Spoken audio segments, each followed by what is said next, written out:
All right, my name is Rich Schmidt. I'm here with Chris Mazepink. We're at White Walnut in Dundee. It's August 4th, 2021. Chris, thanks so much for joining us today. Yeah, my pleasure. First question, biggest question to get you started is why wine? Well, I didn't grow up in a house that produced, grew, or really consumed wine for that matter.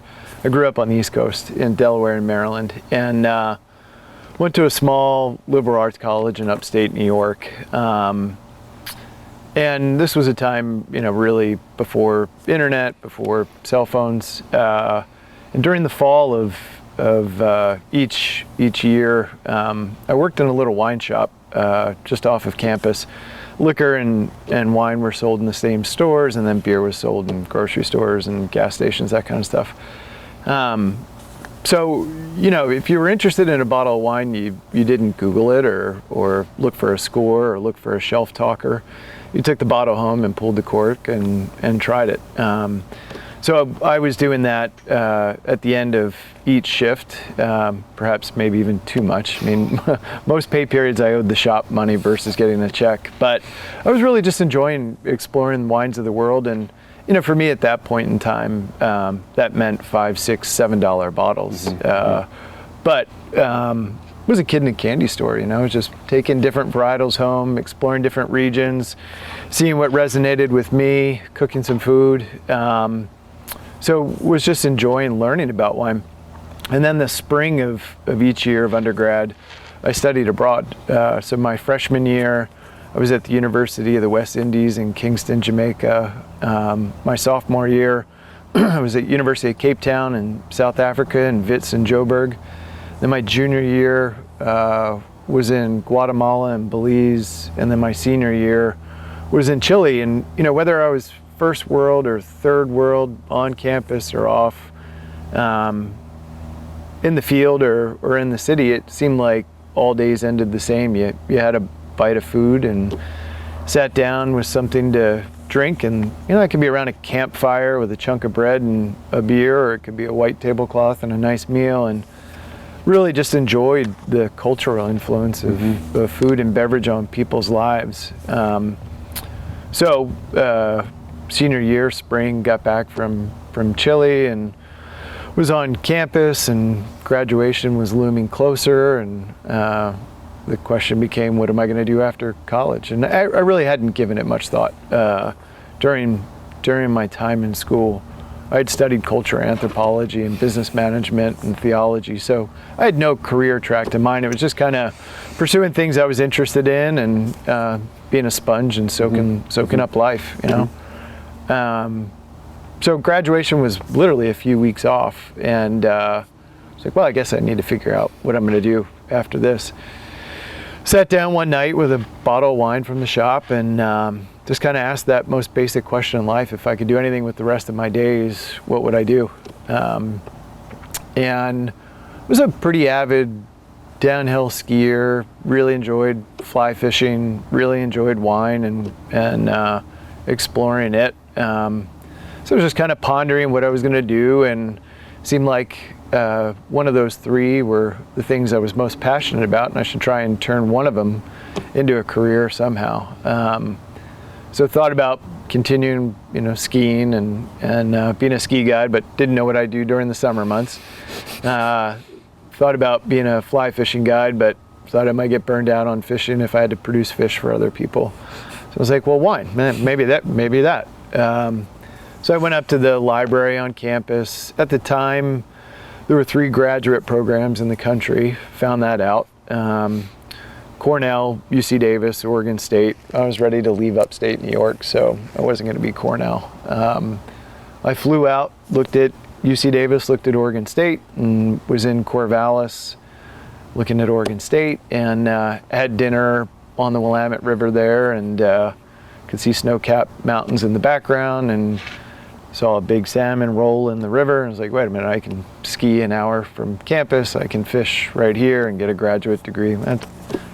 Maybe that's what I'll do. So I went back, walked to graduation, packed up everything in a U-Haul, drove out right after graduation, and went up to campus, and I guess that was late July of 2000, and made an appointment with one of the professors on campus and let him know that I was interested in attending graduate school in the fall, and they asked how long I was out visiting for, what schools I was visiting, and like, no, I just moved here. I want to start in the fall. And they're like, well, you haven't applied, and I was like, yeah, but that's what I want to do. And like, well, this is unusual, but let's figure it out. So I started in the fall, and and had to do a bunch of post-bac work because of my social sciences background, but was doing post-bac stuff and grad stuff at the same time, and been doing it for, I guess, a little over 20 years now. When you started working at the wine shop at first, was there a reason? Was it just a job at the time, or were you interested in wine before you started that work? I mean, I think like a lot of undergraduate students, I was interested in alcohol consumption, but I was burned out on the bar scene.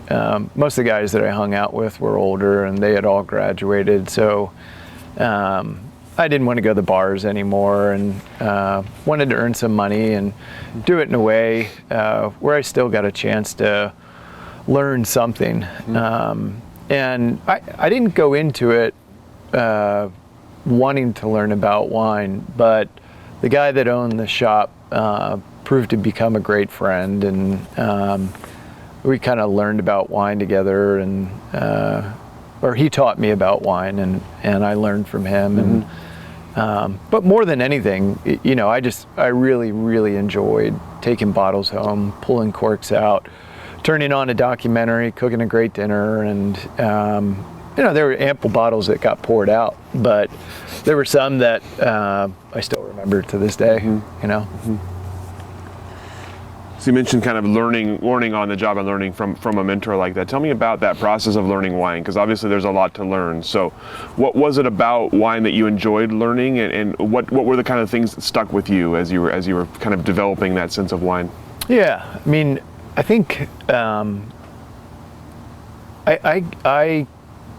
I've never found another product that is a bridge to so many things in life. You know, it's a bridge to other cultures. It's a bridge across languages. It's a bridge across time. It's a bridge across continents. I mean, it really is just so unique. You know, whether you're visiting a winery that you've followed for years and continuing to connect with one parcel of land that's really resonated with you, or whether you're in some country that you've never been to before and trying to learn about the culture, the people, the place, there's no better way to do it than through food and beverage and or art, in my experience. So, you know, to have something as powerful as wine that's a bridge in that way, but it's also a consumable product, something that you get to ingest,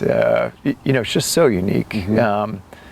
So I don't know if I'm answering your question or not, but it's just proven to be such a unique way for me to meet people, connect with people, see the world through different lenses, go back in time even. I mean, I'll drink a bottle from my birth year on my birthday some years and see what it was like, you know, decades ago at a certain region in the world. It's just so fun. It's just so fun. And, you know, every week we get people that come through the tasting room here that never met, never had a conversation before with, and people that you end up feeling like you've known for years and years and years, just because of the connections that wine can afford. Yeah. So you moved out here to Oregon State. Tell me about your sort of initial impressions of the area and of getting started in that program. What you had a background in wine, but not in winemaking. So I'm curious what that was like as you were getting into the program. Yeah, I mean, I had made a little bit of wine and beer in undergraduate, starting. I don't recall if it was my sophomore or junior year. I think it was my sophomore year. Yeah, it was. It was my sophomore year. I started making a little bit of wine, and my first wine, I got a Zinfandel juice shipped from California, and it was a concentrate, so it was more like syrup, shipped to me in New York. And the idea was I was going to make a red zin, and I had just a crappy little apartment in undergraduate with linoleum floors, and was just going to do it in the kitchen and a couple carboys. So I take this bag out of a box of concentrate and dropped it and spilled it on the linoleum. So there's this really slow moving blob of just red, dark red slime moving across the floor. And it's like, oh my God, what can I salvage here? So I managed to get the bag up before it all spilled. And the ratios then were askew of concentrate to water, but I ended up making a white Zinfandel because of how much concentrate I had left over. And then that year for Christmas, I bottled it and made labels and gave it to family and friends. And it happened to be an era when white Zinfandel was popular, so it worked out. But people really liked it, and some of the comments and compliments seemed actually genuine, that like, this is actually really good. And that might have just been a function of how low the bar was for white Zinfandel in general, but people enjoyed it. You know, it's like, yeah, you should do this some more.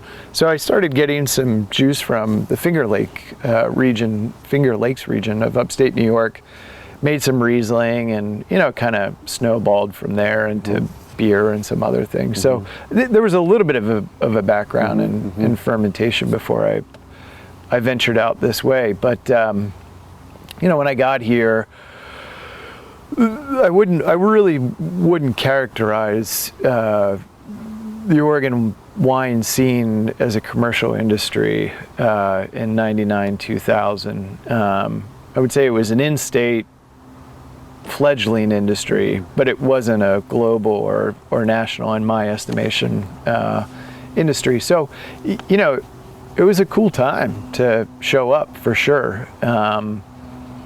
To see something so young, where you felt like it's still malleable and you could still be a part of directing it in a way. I mean, I think in comparison to other wine regions of the world, it still is that way, right? But especially back then, there was just so much energy and unexplored vineyards and land and techniques and clonal material and technology and methodologies and farming and crop estimation, just so many things. And yeah, it was a really, really fun time to come into the industry, for sure.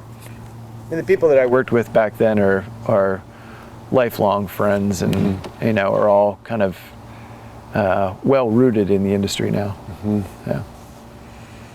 So tell me about the Oregon State experience then for you. It's still pretty early on in its experience as a graduate program at this level. Yeah. Tell me about what the classes were like and what the experience was like for you as you were going through it.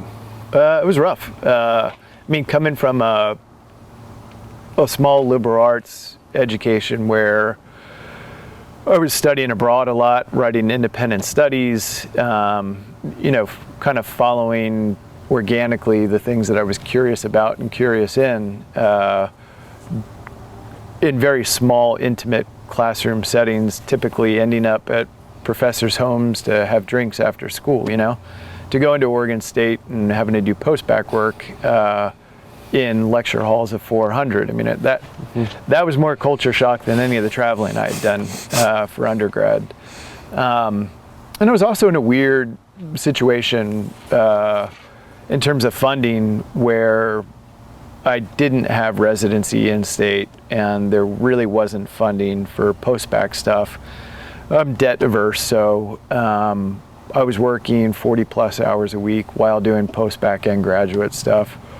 And that meant working in a lab of one of my professors, working at a small winery outside of Corvallis, and then working in the kitchen on campus, cooking food for catering events. So I'd show up to class and like my chef whites covered in mustard with kids, you know, at a different point in life than myself, and so I guess, needless to say, it was recipe for burnout to try and work that much and go to school. But I didn't know a single person in the state of Oregon when I moved here. I hadn't applied to the program. I hadn't been accepted to the program. So I was all in and doing it the only way that I knew how. I didn't have any connections or anything. So I did that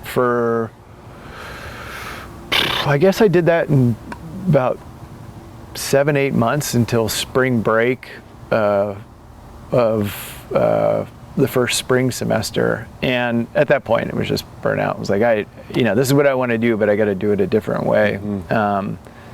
And at that point, most wineries didn't have websites or ways to contact them via email.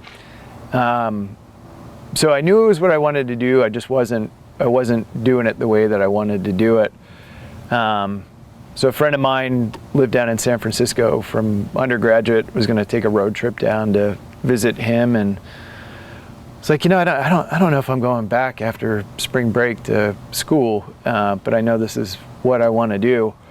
So I updated my resume, sent it via fax to every winery in the state of Oregon, of which, at that point, it was a fraction of what it is now. And then got in the car and took a road trip and went down to see him. It's like, I don't know what's next, but figure it out. And I don't remember how many days into the trip, 4, 5, 6, something like that. I finally had a cell phone at that point, and started getting a couple phone calls of people that said, hey, we have an open position and want to have you come in for an interview. So I got back from San Francisco, went in and interviewed at a few wineries, took an entry-level job, and then just started working my way up. And that was the right way for me, for sure. So I'm grateful for the opportunity that I had to go to Oregon State, because I couldn't see another way at that point. But once I was boots on the ground here, I kind of found my way to do it. And that was just through hard work and hands-on experience. Yeah. So where was that first experience then? Willamette Valley Vineyards. And Joe Dobbs hired me, great friend to this day, and just a man that I've learned a lot from over the years and admire greatly. Appreciate the opportunity and more importantly, admire him greatly. So I started off just in the cellar there. I think it was probably making $8 an hour, something like that. But was a pig in mud, just happy as can be.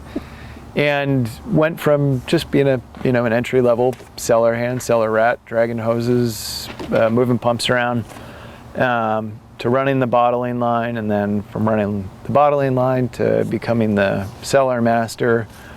And then during harvest, helping to run the night shift from 6 p.m. to 6 a.m. And, we went 7 days a week for a couple months. And every week was over 100 hours a week, and during harvest. And I just loved it. I just absolutely loved it. There's vineyards that came across the crush pad there that I still can remember, the specifics of flavors, aromas, fermentations, vineyards that I now still enjoy drinking the wines from. So, at that time, Willamette Valley Vineyards was the largest winery in Oregon, and I don't know how many varietals came through those doors, but it was certainly over 20 between the Southern Oregon brands and the Willamette Valley brand. So just a ton of fun. Definitely that continuum of kind of being a kid in the candy store, both from, varietals and methodologies and equipment and just kind of everything. It was fast paced and it was a lot of fun. Yeah. Talk about loving the work, and obviously it's a unique work that you're doing that not everyone would love. So do you remember what it was that appealed to you about the actual work itself?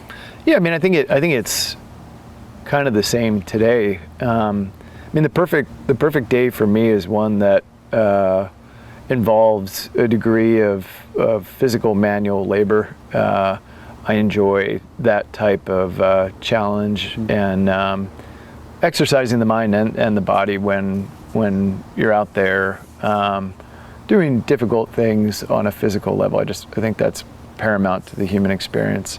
But then the cerebral component too of whether you're in the vineyard and watching veraison happen basically right now, or in the winery and watching this evolution of throughout the fermentation process. It's the combination of art and science and physical labor and just everything that surrounds it. I mean, look, if I'm incredibly lucky and I do this for 40 years, turn this into a 40-year career, means I'm fortunate enough to make wine 40 times in my life. That's it. So, every vintage has its own cadence and stories and opportunities, and trying to solve that riddle each year, just be a part of the riddle, perhaps is a better way of saying it. It's just a ton of fun. I really enjoy it. Did you have much experience with wine from Oregon before coming here? I had 3 bottles that I know of Oregon wine. So in the wine shop, there was Adelsheim and Benton-Lane, and I don't recall what the third one was. And I certainly tried both of those, and both of them ended up having really interesting serendipitous moments. In the case of Adelsheim, after my tenure at Willamette Valley Vineyards, I'd mentioned kind of the progression there. I left there as cellar master and went to Lemelson, where I was hired as the cellar master, and worked my way up to be the assistant winemaker. And after Lemelson, I was hired as the assistant winemaker for Shea Wine Cellars, and worked my way up to be the winemaker there. And that was 2004. And at that time, Shea was just over 1,000 cases. Didn't own a winery. I mean, really, the only things that Shea owned on the winery side were the barrels and then the wine in them. And we rented space at Adelsheim to make our wines. And there was definitely a few reflective moments. Harvest late nights, kind of sitting in the building at Adelsheim and recalling, not that long ago, maybe 5 years ago, trying my first bottle of Oregon Pinot. And I don't remember if it was the Adelsheim or the Benton-Lane, but then to be sitting in that facility as a winemaker with that title, making the wines for Shea, it was like, this is pretty cool. It's neat, something that was just a dream. Was material and was living it. It was there in front of me. I was at Shea for, I guess, 5 years, and then went down to become the director of winemaking and viticulture for Benton-Lane after that. So again, it was one of those serendipitous moments of, I guess, following the bottles that were on the shelf back in New York, in a way. Yeah. Well, let's talk about that progression a little bit. Sure. You mentioned sort of cellar master to assistant winemaker to winemaker. Tell me about the progression for you, and at what point, I mean, with those jumps up, with the moving up, did you feel ready for those when you took them? When you took assistant winemaker role and took a winemaker role, were you ready for those when you took them? I don't know. I mean, I suppose that's such a subjective question in terms of like whether or not you're ready. whether or not you're ever like truly ready for something,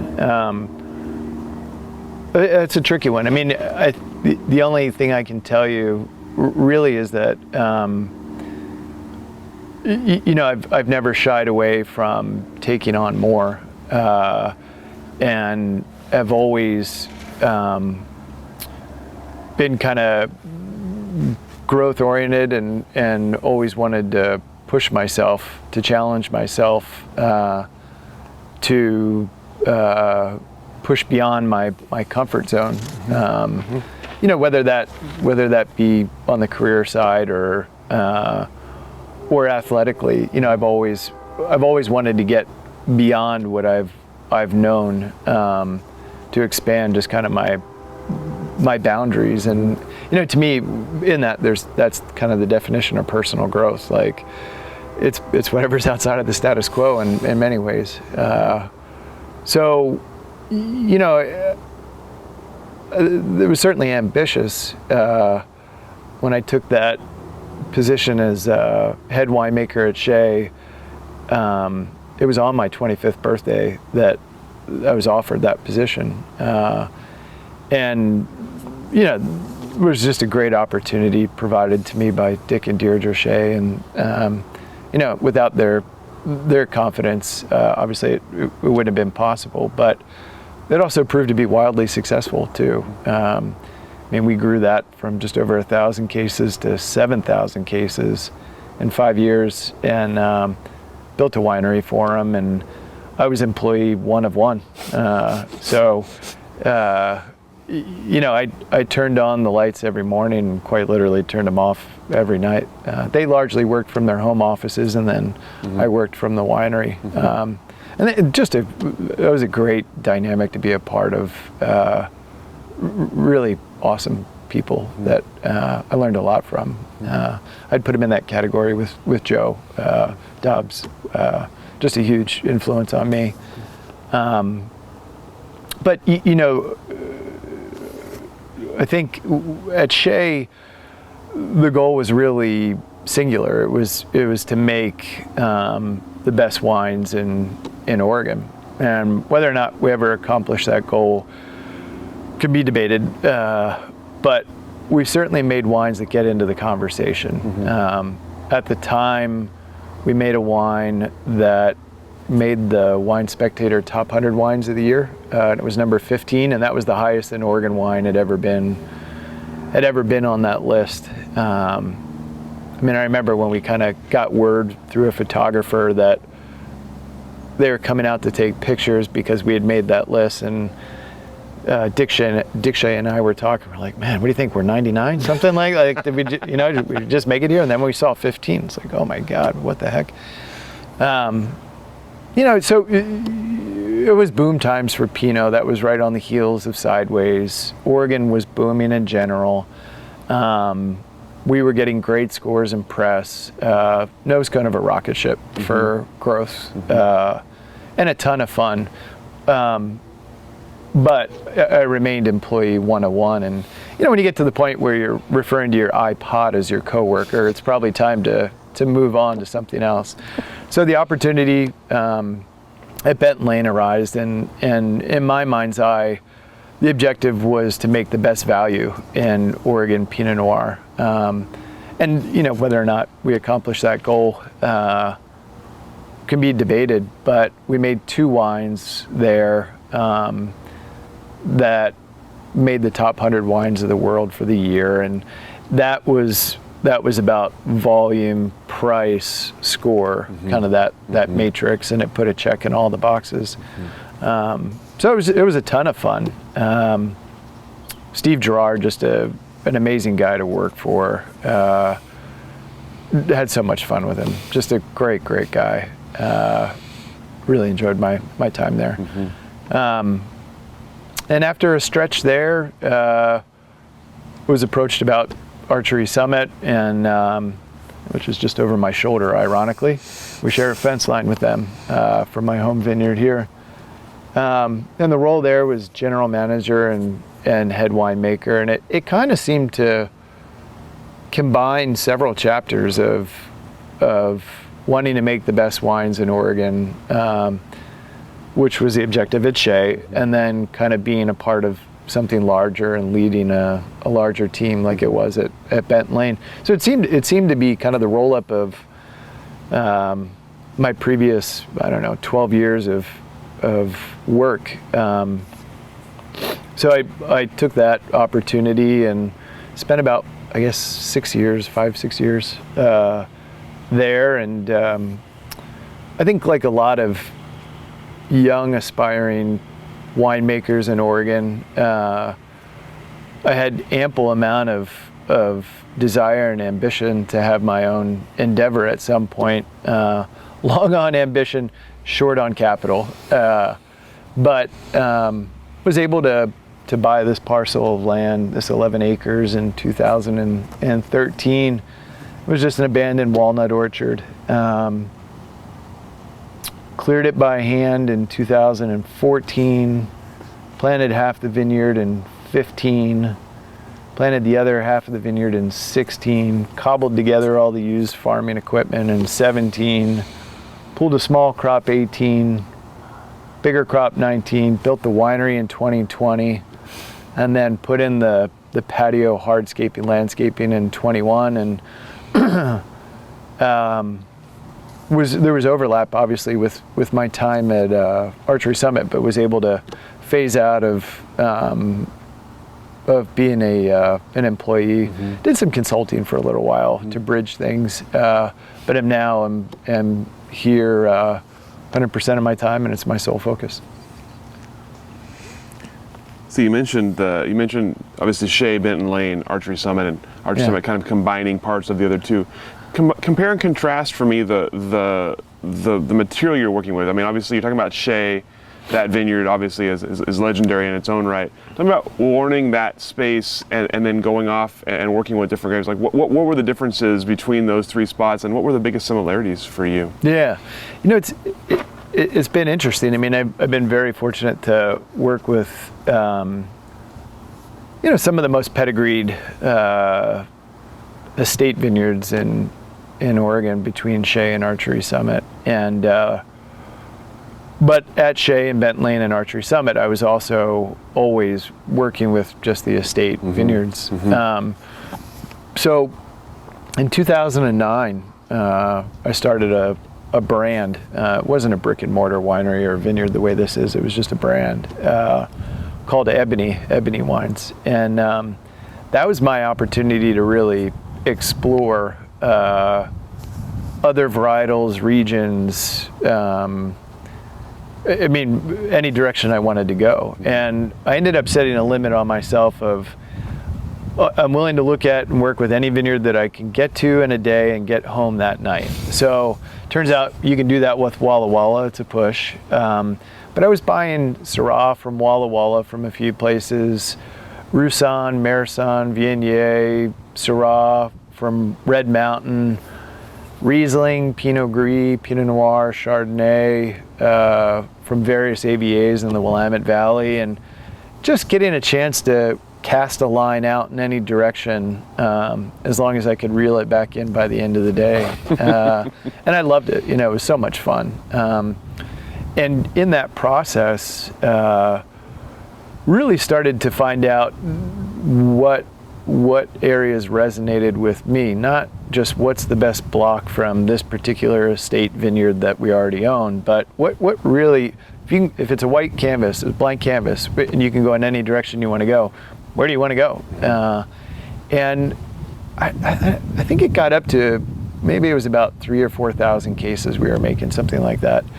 But there was this 3 barrels of Chardonnay tucked away in the corner, and I just kept going back to him and kept going back to him and kept going back to him, and that was really just resonating with me. And anytime I had a customer come in, I was like, you got to try this, you got to try this. But on a percentage basis, I really should have been trying to sell the other stuff, but it's like, this is just phenomenal.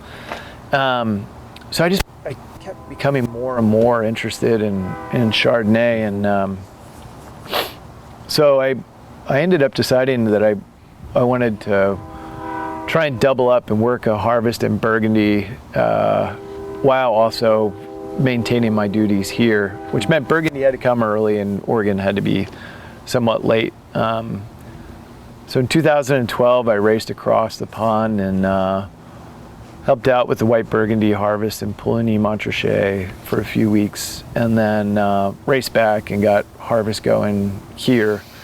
And you know, the Chardonnay thing was just continuing to germinate or fester in my desire to want to explore it more.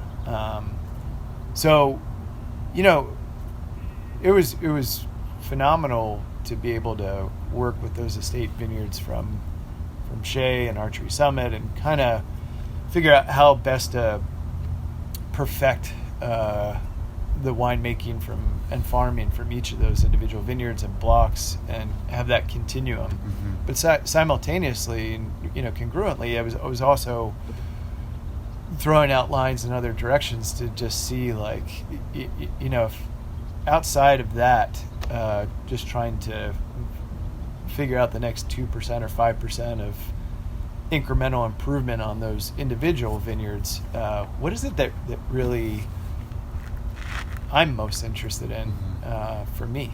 Mm-hmm. And Chardonnay kept coming up. Pinot's still there. Chardonnay kept coming up. And ultimately decided the Dundee Hills is where I wanted to be. I was very fortunate to buy this parcel and have planted half of it to Chardonnay and half of it to Pinot. So you mentioned obviously three estate vineyards. Tell me about how long did it take you to get to know a vineyard, and what did you take away from those vineyard experiences when you were planting this? What did you have in your mind's eye for what this would be? Yeah. You know, I think every year you get to know a vineyard a bit better. And, you know, it's a little bit of a hackneyed expression around here, but I seem to be always saying, you know, just boots and eyes. When somebody asks me a question about something in the vineyard, it's like, let's get out and walk it, and let's look at it. So I'm a big proponent of that, just putting boots and eyes on the ground and spending time when you're out there doing it rather than sitting back and thinking about things conceptually. Let's get out there and live it and do it. You know, I think you're always learning more about vineyards. One of the things that seems to be a part of vineyards in Oregon is that people are pretty wed to their vineyards. Even if something's not great, they'll continue to do it or just try to figure out how to make it great. But you know, I'm not sure whether or not as an industry we should be spending any time doing anything that isn't great. And if it's not, you already know that. I think you should cut ties and rip out a vineyard and replant and try and figure it out. And if it doesn't work, you know, rip it out and replant it again. And if look, it's not to say that every parcel should be planted either. You know, at Archery Summit, we ripped out sections of vineyard and replanted some, and there's sections of the vineyard that we replanted ripped out and didn't replant, and I wouldn't recommend replanting. And that's okay. You know, just because you can plant something doesn't mean you should. And sadly, I think over the course of the last 15 years, due to the relative affordability of land in Oregon in comparison to other wine regions of the world, there's been a lot of stuff that's been planted that simply shouldn't. And it was done because one could afford to do it. So, you know, it's a hard message when you show up to someone's vineyard and let them know that you think they should rip half of it out, right? It's a hard message when you go to the board of directors and say, I know you've done this for the past 20 years, but I think we should rip it out. I say, well, what do you think we should replant? It's like, don't think you should replant anything. I understand how those are hard for people to hear, but one of the things that I've learned to answer part of your question is that there isn't any reason or need to continue to do something in farming a vineyard that isn't going to be great. It's okay to rip it out and walk away. So that was part of your question. I think the other part you're asking is, what have I learned that I've done here? And I think the way a lot of vineyards have been planted, well, the way most every vineyard has been planted, is with a clone. It's the same genetic material that you get from the nursery that your neighbor down the street or across the road or in another state got from a nursery as well. It's the same genetic material. And I think a lot of our vineyards have become rather monolithic in the selections, or the clones rather, that are being planted. And the lion's share of vineyard land in the Willamette Valley is planted to Pinot Noir, and it's largely planted to 4 different clones of Pinot Noir. And I worry that the ice cream shop has become a little too strawberry, chocolate, vanilla, because anybody that's gone past the Salt and Straw will see a line around the door, 365, right? So there's a lot of other possibilities outside of strawberry, chocolate, vanilla. And so when I planted this, I took just dozens and dozens of different selections, not clones, field blended them together, and just planted everything together. And I've really treated everything on this property in that polyculture mindset, whether it be the insectaries around the farm, or keeping deciduous trees for owls and hawks and raptors, just a multitude of things that we've done here. So, big takeaways in viticulture, I think. One would be it's okay to graft over, rip out vineyards. And those are probably conversations that more of us should be having. And it's good to have diversity amongst your vines, the same as it is to have in all facets of life. That answer your question? Absolutely. So with your vineyard, for the first vineyard, the first time, tell me about you mentioned the field blend. Tell me about the sort of the farming philosophy behind it, and how that carries into the winemaking philosophy that you've developed over the years. Yeah.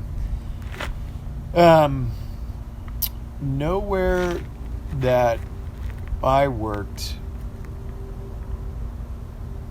prior to having my own project here did we farm organically or biodynamically. So I didn't have a experiential background in that. An educational background, but not an experiential background. My sons are 10 and 8 years old, and they're omnipresent out here with me, and I wouldn't have it any other way. And I remember buying this land and being at the point where we needed to start clearing blackberries. And this parcel hadn't been touched in over 2 decades. Nothing had been done, and it's an abandoned walnut orchard. The blackberries went up and over the walnut trees. So, I mean, it was heaven for squirrels, like blackberry thicket and endless supply of walnuts. They were very happy. But it was also great viticulturally, because nobody had sprayed any herbicides or pesticides or fertilizers on the property in decades.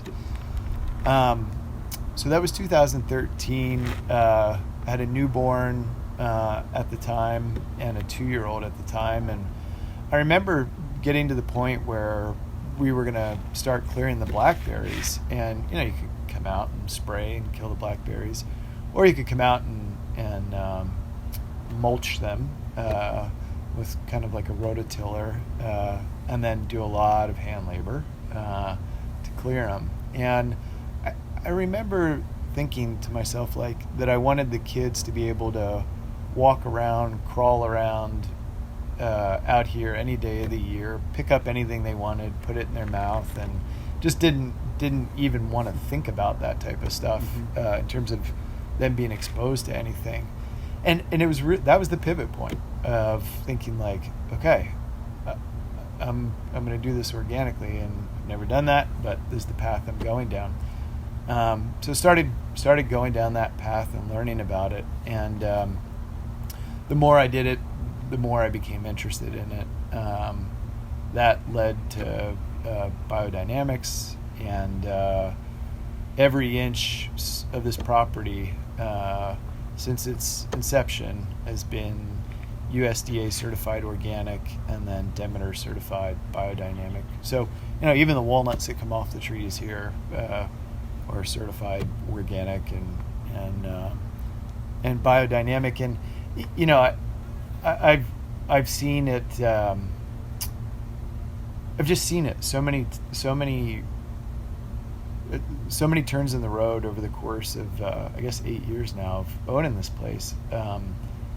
What that's done for the place. So again, whether it's the insectaries here, where there's praying mantis and honeybees and ladybugs, we make about 100,000 pounds of biodynamic compost a year, and any day of the year that you sink a shovel into that, you'll see at least 5 or 6 earthworms that come up on the shovel.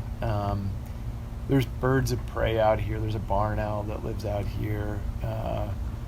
And there's always birds chirping and flying around. And point being, there's just a lot of life and vitality and energy. And it's the polyculture of a farm versus the monoculture of a vineyard. So we've planted 6.5 of the 11 acres to vineyard, and we won't plant any more of the land for a couple of reasons. One, wanting to maintain the polyculture of the farm, but two, when we mapped out the land here, the objective was purely to identify what the tenderloin of the property was, plant the tenderloin, and do not plant anywhere outside of that. Going back to our earlier conversation, I don't see any merit in planting anything outside of the A+ ground. So I understand that most anyone, and certainly every banker, would encourage the remaining acres to be planted, but we're sitting under the shade of a 75-year-old walnut tree right now. There's dozens of those out here. I enjoy always having kind of the other forces of life out here, and at the end of the day, know that the only things that we're farming are what are the tenderloin of this property. Yeah. So that's a pretty big shift coming from a conventional farming background into biodynamics. Did that change your winemaking at all? I think a lot of winemakers in their youth starting off probably can resonate with this, where you feel like you can probably impose your will a bit upon the fruit, and you'll make it what you want it to be. And so maybe that's 80% winemaking, 20% grape growing, something like that when you're first starting off. But I think for a lot of winemakers, and certainly myself, the pendulum has kind of swung the other direction now, where it's 90% farming and maybe 10% winemaking. So what we do in the winery is really just a continuum of what we've started in the field. Everything is native yeast, native bacteria, coming in from the field on the fruit. It's really pretty non-interventionist on the winery side, and then the wines go to bottle unfined and unfiltered. So it's really about great vineyard sites with the the polyculture of a farm, as well as the genetic diversity of field blends that we then shepherd, but not do any making, just shepherd through the winery, with ample amount of winemaking knowledge to know that nothing's going off the rails, but also enough experience to be hands off and let things really shine through and be themselves. So, the conversation here never becomes about, this is Pomard clone with 50% new wood from Vineyard X. It's simply, this is White Walnut Chardonnay, and this is White Walnut Pinot Noir, and this is the place where it comes from. It's really about the place as opposed to me or the methodology or anything else. Mm-hmm. Yeah. You talk about that shift from kind of imposing your will to sort of letting it be. Is there, as you look back on your career as a winemaker, is there a time when you became sort of confident enough in yourself to just sort of let the wine be a bit more, where you were able to step back a little bit from it? Yeah, I mean, I think it's probably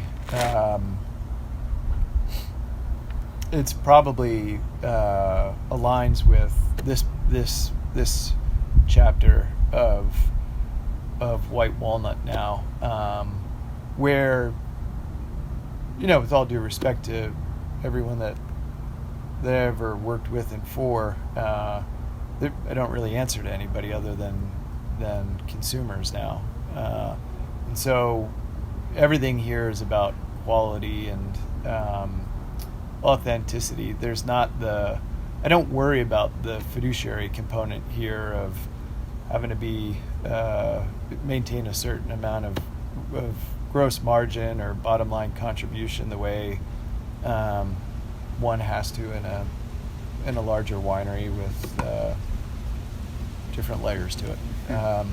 So it's quite liberating in that way, and going back to that earlier conversation about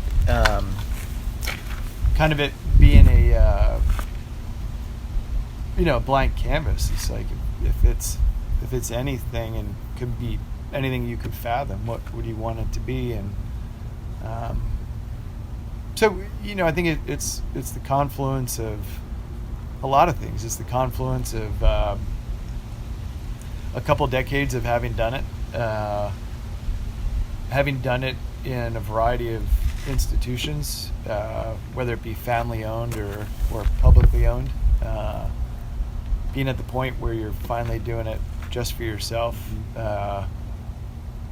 Also the lessons learned as being a father too, of realizing that there's an inherent personality straight out of the womb to a child, and your job is to kind of shepherd it along, and hopefully provide opportunity to optimize it. But there's probably all those things coming together. You took us through the timeline of the property from sale to now. Was that the timeline you had laid out in your head when you bought it? Did you have kind of a plan for what this would be or how long it would take? I had none. I had no plan. I had no aspirations to have a winery here. I had no investors, and as I look back on it, I have no idea how I did it all. I have absolutely no idea.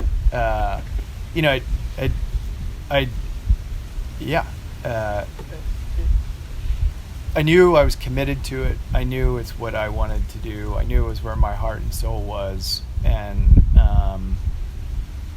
I just pursued it with reckless abandon. And there was never a 5-year plan. There was never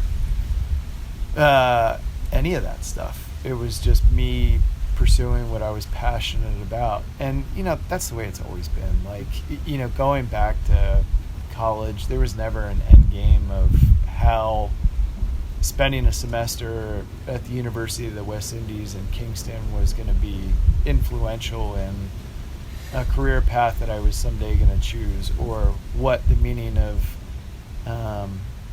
studying in South Africa was going to have on a professional career. It's just I knew that it sounded exciting and like a great opportunity, and I was energetic about it, and so I was going to throw my arms around it, and that's what it's been here. I mean, I look back on it, and I have no idea how I came up with the money to pay for things, but I knew anytime something came up, we would figure it out, and that's what we've always done. And after this last year too,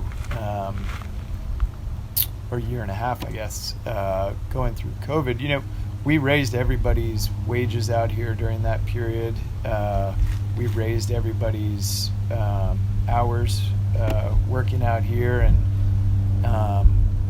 I had no idea how we were going to make that all work, but it seemed like the right thing to do. It seemed like what I wanted to do, and figured I'd just figure it out as we went, and that's what we've always done. With the winery specifically, you mentioned not part of an original ambition. When it came time to put a winery in here, tell me about what you wanted and what you were going for with the space. Yeah, so I was renting space in another winery to make my wines, and I just started making wine, and I wasn't worried about where it was going to go, who was going to buy it. I was just making the wines that I wanted to drink, and but was making more than I would be able to drink. So bottling was getting closer, and I was like, all right, I guess I got to convert this to cash somehow. It's gonna have to go somewhere. And just looking at the bifurcation that's continued to happen and has been happening in the wine market, the domestic wine market, where either you're built for domestic wholesale and export from a pricing volume standpoint, or you're really built for direct to consumer from a volume pricing standpoint. And I think that chasm is growing even greater and greater by the years. And a lot of Oregon wineries try to be both, and I think it's a huge miss because you end up being neither. There's a few examples of people that have pulled it off and being both, but there's dozens and dozens of examples of people that have failed miserably in trying to be both. So I knew from a volume pricing standpoint, we were going to be direct to consumer, and we had a mailing list, but there's a pretty beautiful spot here, in my opinion, and so it seemed to me that the best place to sell the wine was going to be right here, where we could connect people with the place, the vision, the wines, the view, everything. So I started realizing that I should probably put a tasting room on site. Well, we didn't have a well, we didn't have power, we didn't have roads, we didn't have septic, we didn't have propane, we didn't have a level spot, like any of that stuff. And so whether you're going to build something that is 200 square feet or 2,000 square feet, you still need all that stuff, which was a decent sized number just in site preparations to be able to build anything. So I looked at what it would be to build a modest tasting room, in addition to all that site prep, and realized that we would have to take out a loan to do that. And the mortgage on doing that, while then also paying the rent at another facility to make the wines, just was going to make me a little more uncomfortable than I wanted to be.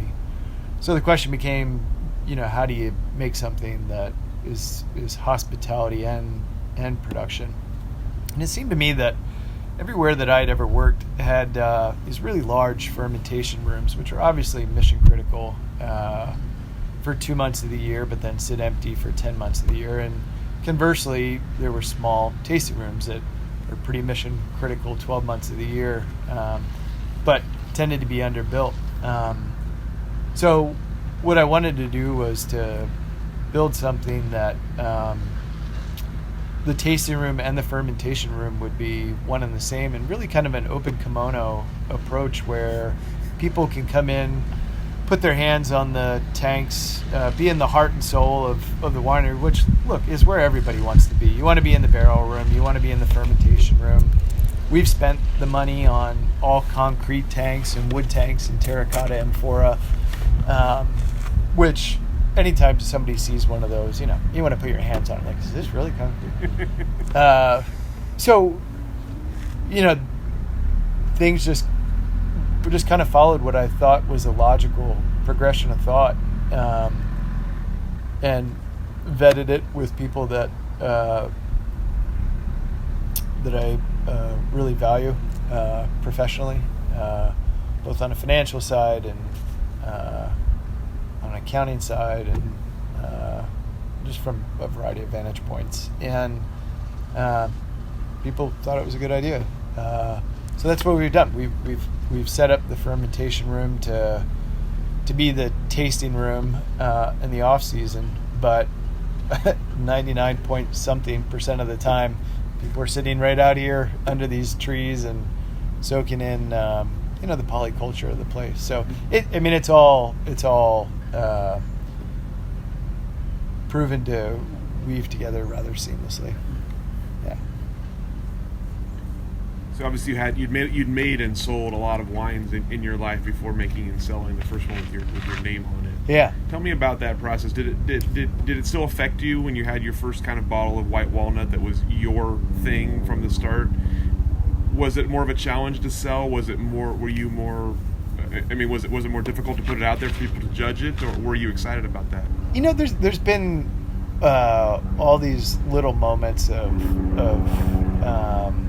glee, I guess, along the way, where somebody shows up that you've never met prior and mentions, the wineries that they're visiting on the hill on any given day, and at the end of the experience, they end up putting a couple cases of wine in the trunk of their car from your place.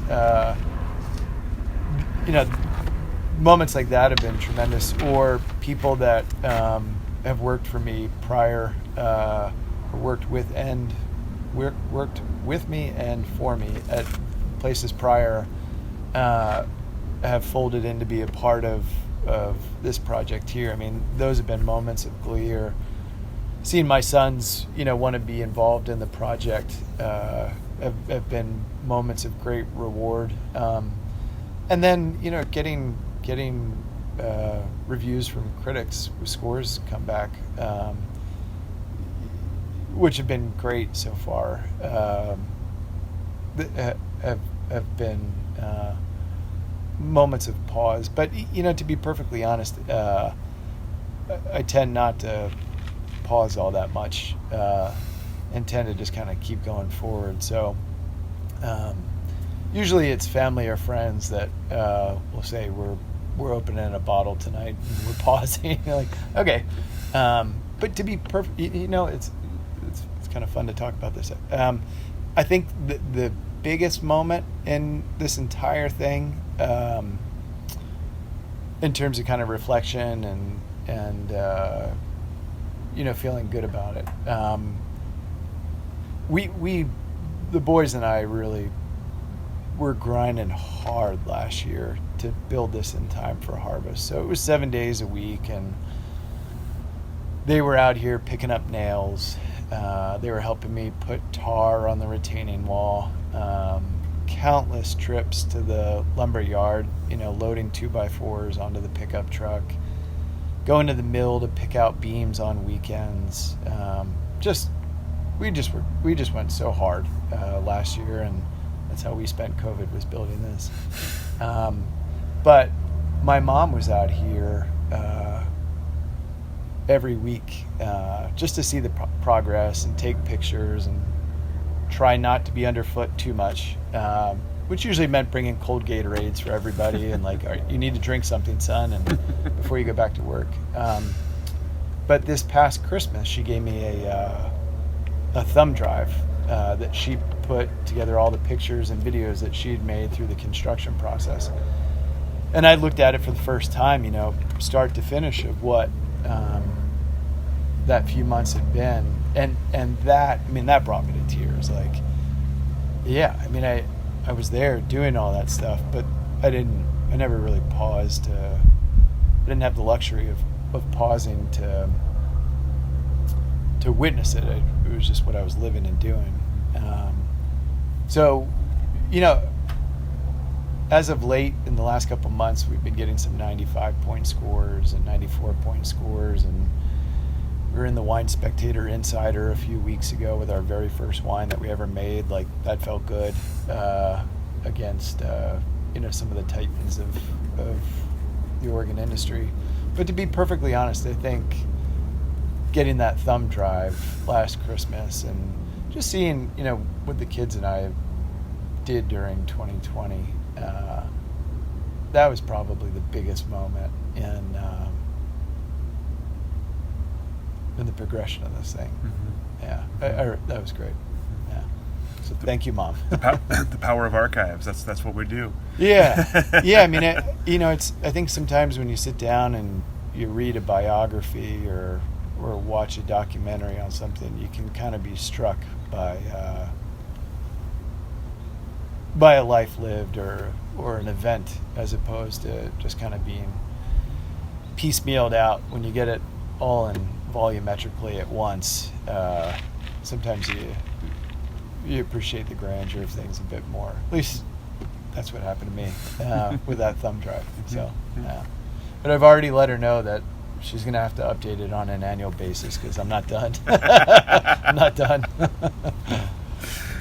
In a lot of ways, honestly, I feel like I'm just getting started. Like, I'm 20 years into this, but now doing it, unshackled in any way, shape, or form. And, I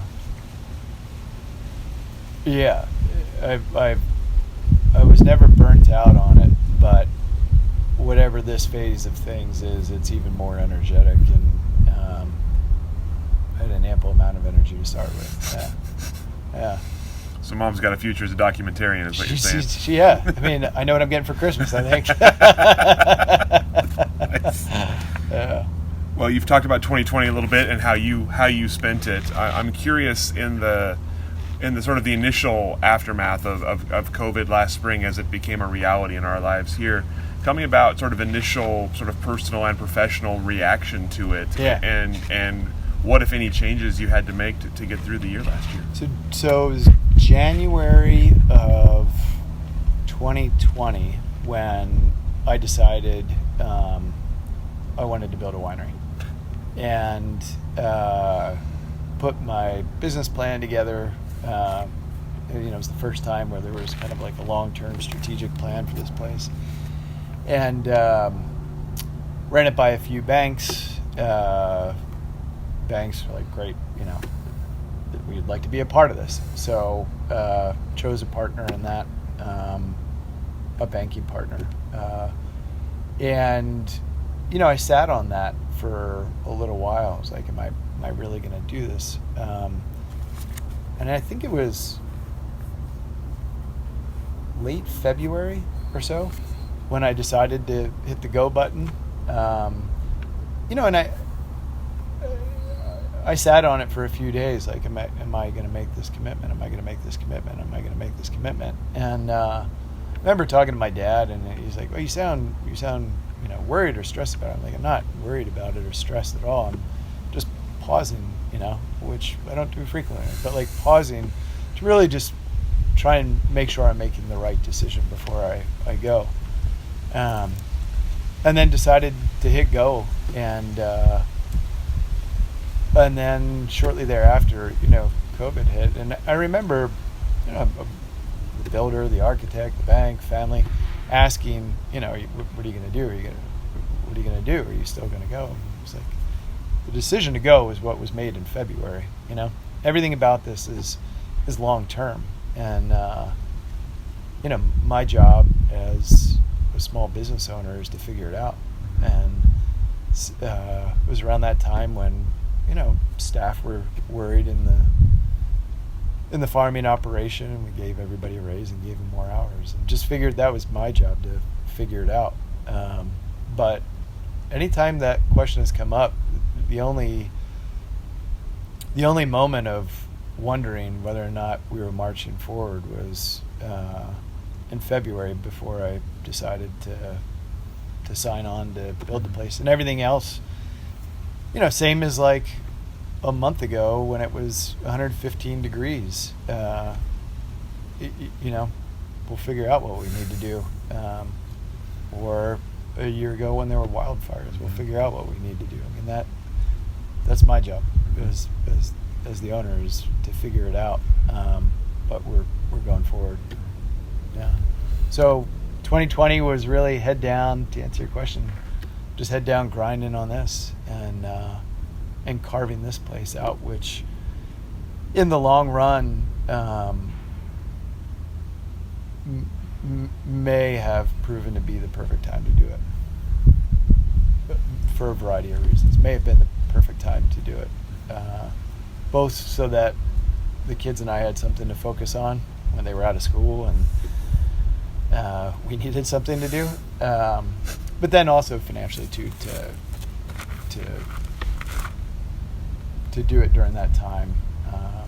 I think could end up being just fortuitous. Yeah. You brought up the other part of 2020 as well, the fires last harvest. Yeah. Tell me about sort of reaction to that and what you had to do to kind of get through last harvest. Yeah, I mean, first and foremost, we picked every grape, paid everybody in full, and honored 100% of our contracts, and that's what we'll always do in those situations. Again, that's my job to figure it out. When others, walked away and left people at the altar, that blows my mind. Adapt or die. So our wines, we're Chardonnay focused first and foremost. That makes up over half our production, and those grapes were picked pretty early, on the 10th and the 11th of September. Fire started on the 7th. There was no smoke here at all at that point. And this is a pretty early site in general. So we picked Pinot the 20th and the 21st of September, and there wasn't really any impact of the fires yet here. We could see just the wall. I mean, you can see the state capitol from here. You could just see this wall of smoke and ash kind of moving its way further north. But we got everything off without negative impact from the fires. And, I understand that's not everybody's reality. If you're further south, there's a high chance that you were in something less ideal than, conditionally, we're in a place less ideal than we were. Certainly if you're over in Silverton or East Salem, proximity to where the fires were, you might not have had the options that we had here, and that's rough. That's rough for small farms, small companies. But yeah, we managed to get through things in good shape. Yeah. And hopefully that's anomalous to 2020, and that isn't something that we have to contend with, henceforth. But I think it's something that people have prepared themselves for a little bit better now. But certainly the climate is changing. So yeah, hopefully it doesn't mean more fires. So you brought up earlier that the time you got here, the 99-2000 era, was a pretty exciting time, and a time kind of right before a lot of growth. So you've been here for that growth. So tell me what what the biggest changes you've seen in Oregon are in your 20 years here, and where it kind of stands now as an industry in 2021. Yeah, maybe rewind the tape just a little bit even before my arrival. So in the mid 80s, 25% of the planted acres in Oregon were Riesling, 25% were Chardonnay. Pinot Noir was there. There was a bunch of other esoteric stuff. So, there were a few legs on the stool, let's say. Then, late 90s, Pinot Noir really took off. Vineyards were grafted over to Pinot Noir. Vineyards were pulled out. And Pinot was planted in their place. And the industry really became a one-legged stool, all Pinot. And there was ample room in the market to absorb that. But there's a lot of other stuff that got lost along the way, or forgotten about perhaps along the way. And now we're seeing a bit of a renaissance in people having interest in some of those other varietals again. And some of them, check back in 50 years, but in some of them, I think, the category will always remain pretty small. I don't think there's ever going to be mass appeal for Gruner Veltliner, some of the other smaller, more esoteric varietals that people are planting. But in the case of things like Chardonnay, which is only 5% of the state's planted acres, we're certainly spending a hell of a lot more than 5% of our time talking about it. I very easily see a world where there's more high-end Chardonnay than high-end Pinot Noir coming out of Oregon, and you could make a pretty compelling argument that we're there right now. On a scores basis, if you look at really what the halo wines are that have ever been produced in the state, there's Pinot Noir in that conversation, but there's Chardonnay in that conversation too. And anybody can, mine the data and see that for themselves. So, I think in our case, we'll probably always be making more Chardonnay than Pinot Noir, and it's fair to say I bet the farm on it, literally. But you're surrounded by some of the most hallowed Pinot Noir ground in the state too. I mean, it's a sea of Pinot Noir in every direction you go. So, I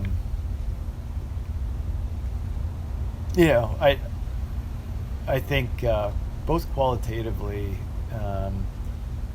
there's a lot of room for Chardonnay to take further hold, and then the size of the category to really expand as well. I mean, it's a varietal, obviously, that's planted all corners of the globe, but regions of the world where it's truly, benchmark examples of the varietal, you get down to a small handful pretty quickly, and Dundee Hills is certainly a place for world-class Chardonnay and Pinot Noir for the long term, in my opinion. In terms of other, changes, like I was saying earlier, that split in kind of the market where you have wineries that are built for domestic wholesale and grocery stores and off-premise consumption, versus wineries that are built for direct-to-consumer experience. It just seems like that bifurcation, in my estimation, is growing more by the years. And there's some economists that argue that wineries should be a bit more vertical, having something from entry level all the way up to the triple-digit halo wines, and maybe they're right, maybe they're not. Maybe it applies to other regions and doesn't apply here yet. All I can tell you is that from what I've seen, when wineries try to be that value brand that's going to be on every grocery store shelf. They tend not to be the wineries that are making,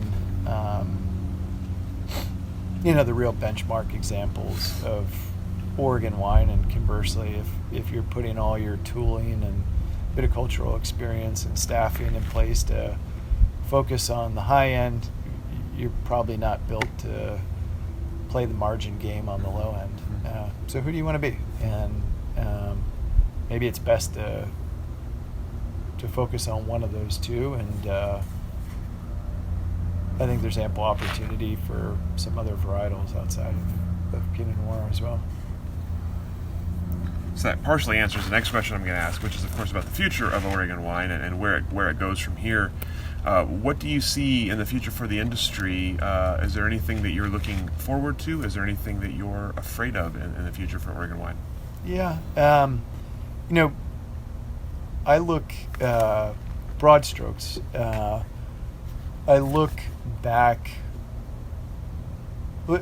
30 years at the Oregon wine industry, and I kind of see Walla Walla the way it is today. I look forward 30 years in the Oregon wine industry, and I kind of see what Sonoma is today. And I look forward 30 years from where Sonoma is today, and I kind of see Napa. So I use that as kind of my broad stroke projection of where we've been and where we're going. So I see more wine tourism. I see more hospitality. I see more dining options. I see this being more of a destination. And the Willamette Valley as a whole is a rather large place, and some of it is easy to get to from Portland and then get back into Portland at night. Certainly the Dundee Hills fits that niche, where some parts further south might be a little too far to do that. So I'm really speaking about the Dundee area, which I think in a variety of ways is really the epicenter of the Oregon wine industry. Certainly qualitatively, you're surrounded by Domaine Serene, Domaine Duran, and Archery Summit, which get into that conversation of who the benchmark producers are. And then I think from a hospitality side, the Allison Inn is here. There's Tina's, there's Jewelry, there's Joel Palmer House, there's great dining. And really Dundee is unspoiled, unsullied. So I see more growth there. And, maybe it's not quite on the scale of Healdsburg, but I could see something Healdsburg-esque over the course of the next 30 years there. So, I'm bullish on the long-term possibilities here, and certainly the M&A activity from companies in Europe as well as Washington as well as California see the relative value here in comparison to land prices in Napa or Sonoma or Burgundy or Champagne. So, there's going to continue to be a large infusion of out-of-state, out-of-country capital into this particular portion of the valley.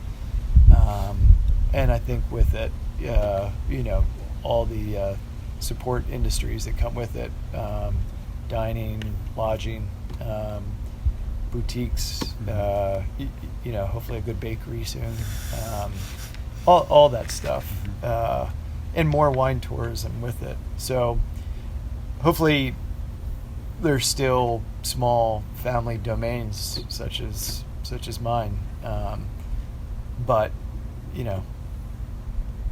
at least once a year we all hear the stories of families that are passing the torch on to a larger company or conglomerate for a variety of reasons. But we intend to be here for the long haul. Yeah. Well, on that note, it's time to talk about the future here, and I think we need your co-proprietors out here to talk about that. So why don't you go get them, and we'll get set up for it real quick, and we'll do one more question to round this out. So We're joined by the co-proprietors of White Walnut now. We have Archer. I'm sorry, Archer. Yeah. My fault. We have Archer. We have Charlie. So tell me about your role in this. Tell me about your last year and about building this place. Well, my last year was very fun. We built this and it was really awesome to help out and fun to pick up trash because he'd give me money if I did. Yeah, and also helping around, riding the ATV through the vineyard, picking grapes. It was awesome. Nice. Yeah. What do you enjoy about the work? That it's fun and I get to ride the ATV for most of the jobs, and I'm with my dad and I'm with my brother. Yeah.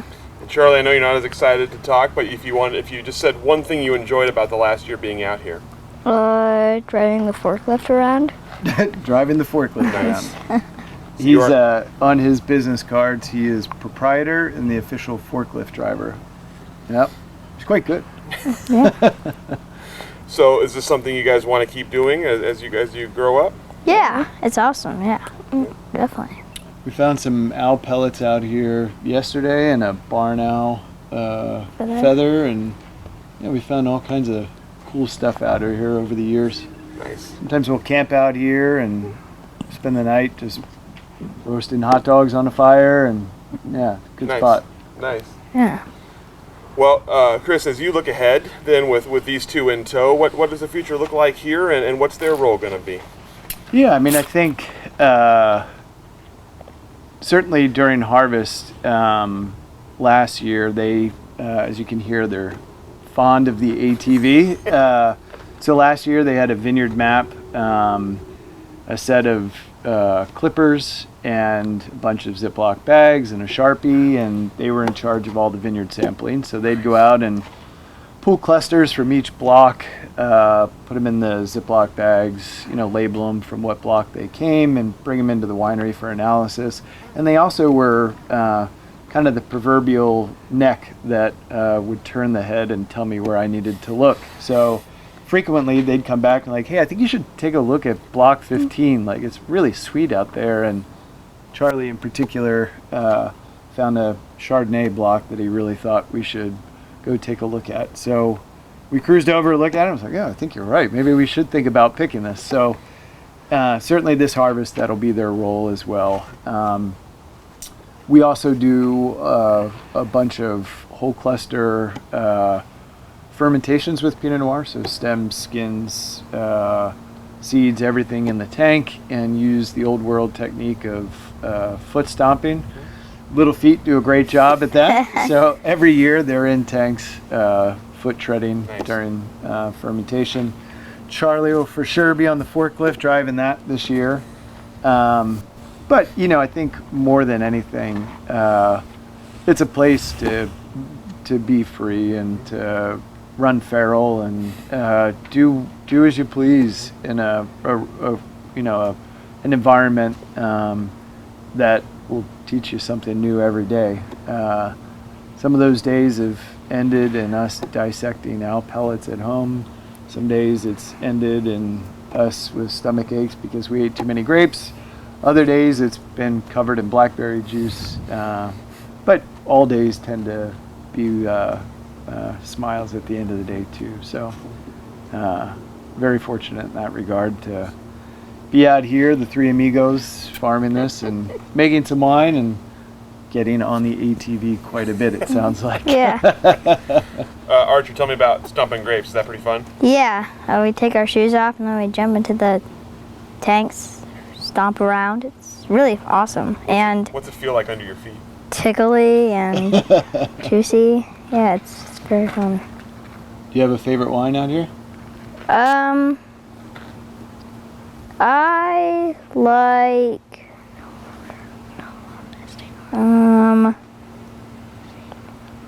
Warden Hill Road. The Chardonnay or the Pinot? Pinot. Yeah. What do you like about it? That it's citrus and it has a lot of flavors. Cherry and like blood orange. It's good. It's a good one. Definitely. Yeah. What do you think about the people coming in and buying wine here? Do you enjoy interacting with them? Yeah, sometimes, yeah. Yeah. Well, your business card says proprietor tour guide, so hopefully you enjoy it. Yeah. Well, awesome. Well, thank you so much. Is there anything I didn't ask that I should have? Anything we didn't cover here that I should have covered? No, not that I can think of, yeah. Well, thank you, Chris and Archer and Charlie, for joining us here today, and we'll go ahead and let you off the hook. Appreciate it. Thanks for coming out.